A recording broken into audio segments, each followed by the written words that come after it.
नमस्कार दोस्तों, मैं AR आज़ाद, संपादक दूसरा मत, आज आपके साथ मिलकर एक अहम विषय पर चर्चा कर रहे हैं और बात कर्नाटक की कर रहे हैं। कर्नाटक में बड़ी तेजी के साथ हलचल मची हुई है। राजनीतिक घटनाक्रम में BS येदियुरप्पा ने अपने पद से इस्तीफा दे रहा है। कर्नाटक के मुख्यमंत्री BS येदियुरप्पा अभी से पहले तक थे और उन्होंने राजभवन जाकर कर्नाटक के राज्यपाल थावरचंद गहलोत को अपना इस्तीफा सौंप दिया है। दरअसल कुछ दिन पहले जब कर्नाटक सरकार के 2 साल पूरे हुए थे, यानी कि BS येदियुरप्पा ने अपने कार्यकाल के 2 साल पूरे किए थे बतौर CM, तो उन्होंने घोषणा कर दी कि वो इस्तीफा देंगे और उन्होंने इस्तीफा देने की बात करते ही वो बड़े भावुक हो गए और उसी भावुकता में इन्होंने कहा कि मैं कोई दुख के साथ नहीं ये घोषणा कर रहा हूँ, बल्कि मैं खुशी के साथ ये ऐलान कर रहा हूँ कि मैं इस्तीफा दूंगा। और उसी इस्तीफा देने की घोषणा को आज उन्होंने राजभवन जाकर अमली जामा पहना दिया। हम अब बात करेंगे कि येदियुरप्पा ने कर्नाटक के CM के पद से इस्तीफा दिया या उनको इस्तीफा दिलाया गया। जाहिर सी बात है कि 2023 में कर्नाटक में विधानसभा चुनाव होने हैं, यानी 2022 में जो 5 विधानसभा के चुनाव होने हैं उसमें कर्नाटक का अभी कहीं कोई रोल नहीं है, यानी कर्नाटक में चुनाव नहीं है। लेकिन 2023 में कर्नाटक में विधानसभा चुनाव है और 2 साल पहले ही, यानी 2 साल सरकार में रहने के बाद और 2 साल पहले ही उनको जो है CM पद से इस्तीफा देना पड़ा और ख़ुद से ये ऐलान करना पड़ा कि मैं इस्तीफा दे रहा हूँ, और वो खुद राजभवन जाकर उन्होंने इस्तीफा दिया। इसका क्या मतलब है? इसका 2 मतलब है कि जब येदियुरप्पा 78-79 वर्ष के थे तो उन्हें मतलब है कि जो बीजेपी का एक नीति, एक निर्धारण था कि भाई इतने वर्ष के बाद के लोगों को मार्गदर्शन मंडल में रखा जाएगा, उन्हें सक्रिय राजनीति में भागीदार नहीं बनाया जाएगा। बीजेपी ने अपने ही उस नियम को, उस रूल को तोड़ा और येदियुरप्पा को वहाँ कर्नाटक का मुख्यमंत्री बनाया। और आज उसी रूल और नियम के अनुसार बीजेपी उनको हटा रही है और बीजेपी को अगले चुनाव के लिए एक नया चेहरा चाहिए था और उस नए चेहरे की तलाश में है। अब ये पता चलेगा कि वो नया चेहरा कौन है और कर्नाटक के अगले मुख्यमंत्री कौन होते हैं, इसलिए कि BS येदियुरप्पा ने अपने पद से इस्तीफा दे दिया है। आपको मालूम होना चाहिए कि कर्नाटक में BS येदियुरप्पा बीजेपी के लिए वरदान है, इसलिए कि 2008 में येदियुरप्पा ने अपनी शक्ति से, अपनी ताकत से, अपनी कौशल से बीजेपी का मुख्यमंत्री बनाया, यानी वो बीजेपी के मुख्यमंत्री बने और कर्नाटक में बीजेपी का पहला खाता खुला था कि कर्नाटक में बीजेपी की सरकार थी। और ये किसकी बदौलत थी? तो ये येदियुरप्पा की बदौलत थी। और हालांकि येदियुरप्पा जो है उन्होंने लिंगायत समुदाय से आते हैं और येदियुरप्पा का अपने समुदाय पर काफ़ी प्रभाव है और उसी प्रभाव के मद्देनज़र येदियुरप्पा पर बीजेपी भी भरोसा करती रही है। बीजेपी को भी लगने लगा कि इनका इस लिंगायत समुदाय पर काफ़ी असर है और उसी असर के कारण येदियुरप्पा को, जब येदियुरप्पा रूठ गए थे, उन्होंने बीजेपी छोड़ दी थी, अपनी पार्टी बनाई थी। और जब 2014 में प्रधानमंत्री पद के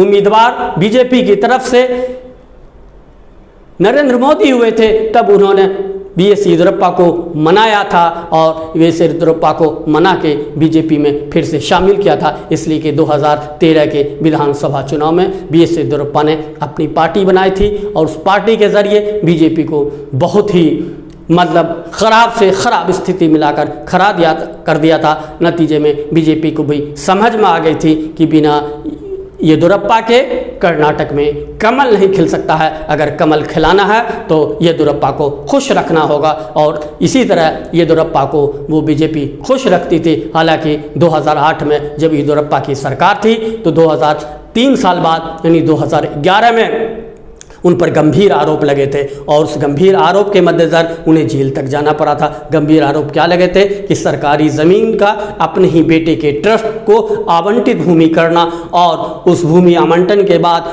कर्नाटक की सियासत में हलचल पैदा हो गई थी। बड़ी तेज़ी के साथ बदलाव आए थे और उस घटनाक्रम में लगभग 2 अक्टूबर-नवंबर 2011 में येदियुरप्पा को लगभग 23 दिनों तक जेल की सज़ा काटनी पड़ी थी, हवालात का मुंह देखना पड़ा था। और येदियुरप्पा जो है वो जेल काटे, जेल गए, सरकार से गए, सीएम रहते हुए जेल गए, उन्हें इस्तीफ़ा देना पड़ा और इस तरह की स्थिति बनी थी जिससे येदियुरप्पा की छवि अपने सूबे में भी और राज्य में भी खराब हुई।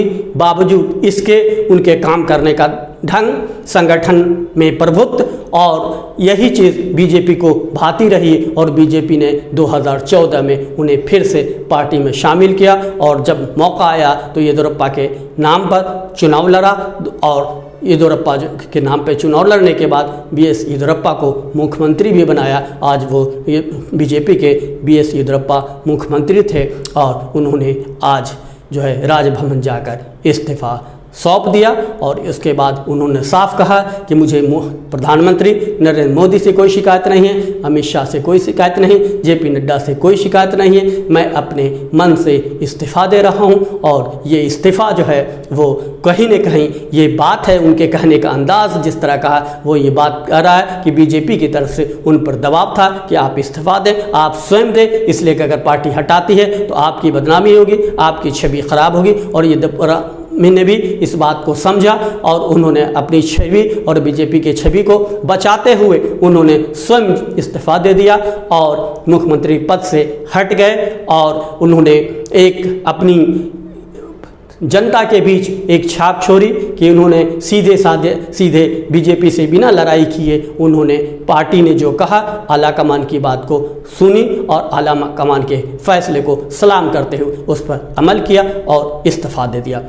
दरअसल बीजेपी को अब लगने लगा है कि लिंगायुक्त जिस समुदाय से येदियुरप्पा आते हैं अब उसकी ज़रूरत नहीं है। अब जो है बीजेपी को पूरे देश में हिंदू वोटों का ध्रुवीकरण करना है और उसी मुद्दे पर जीतना है जिस मुद्दे से उन्हें 2014 में 2019 में सत्ता मिली और वो चाहते हैं कि राज्यों में भी इसी आधार पर हम सत्ता हासिल करें। येदियुरप्पा लिंगायत समुदाय से आते हैं, कर्नाटक में 17% जो है लिंगायुक्त हैं और जाहिर सी बात है कि लिंगायुक्त समुदाय के बारे में कहा जाता है कि जिसकी सरकार होती है वो उसी के साथ जो है जाती है, उसी को वोट। जब अंदाज को लग जाता है कि सरकार किसके बनने वाली है तो वो कोई भी हो उसके पक्ष में जाती है। और दूसरी बात है कि उसकी सोच, उसके दर्शन, उस समुदाय के जो है का मिजाज बीजेपी से काफ़ी मिलता जुलता है। यही वजह है कि 2013 में जब येदियुरप्पा ने अपनी पार्टी बनाई थी तो येदियुरप्पा को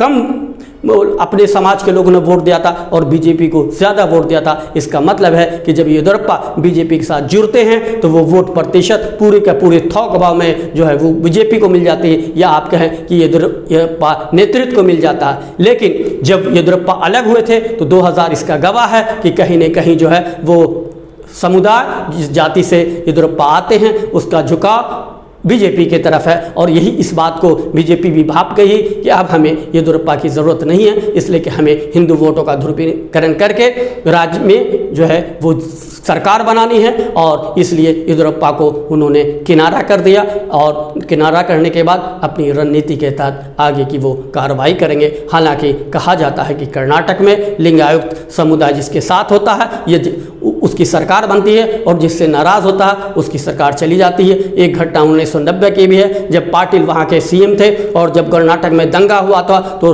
राजीव गांधी ने उन्हें हटा दिया था, यानी कांग्रेस ने उन्हें पद से हटा दिया था, जिससे एक संवाद गया, एक मैसेज गया, एक पैगाम गया लिंग समाज में कि ये सरकार यानी कांग्रेस जो है वो लिंगायत समुदाय के खिलाफ है। और नतीजे में तब से लेकर अब तक कांग्रेस के खिलाफ ही वहाँ जो वोट पड़ते हैं, यानी कांग्रेस का कि कर्नाटक में स्थिति तब से अब तक 1990 से अब तक अच्छी तरह से नहीं बन पाई है। तो इसका मतलब है कि लिंगायत समुदाय की नाराज़गी का भी असर होता है और उसके खुश रहने का भी एक असर होता है। बीजेपी को ने भांप लिया है कि अब येदियुरप्पा रहें या ना रहें उस समुदाय का वोट हमें मिलेगा। और जब हम सिर्फ लिंगायत समुदाय को न लेकर सारे हिंदुओं को लेकर जब चलेंगे तो जाहिर सी बात है कि इससे हमारा और बेहतर होगा और हिंदू वोटों का ध्रुवीकरण करने से कर्नाटक सहित पूरे देश में एक मैसेज जाएगा कि बीजेपी को वोट देना है। और यही मैसेज बीजेपी के लिए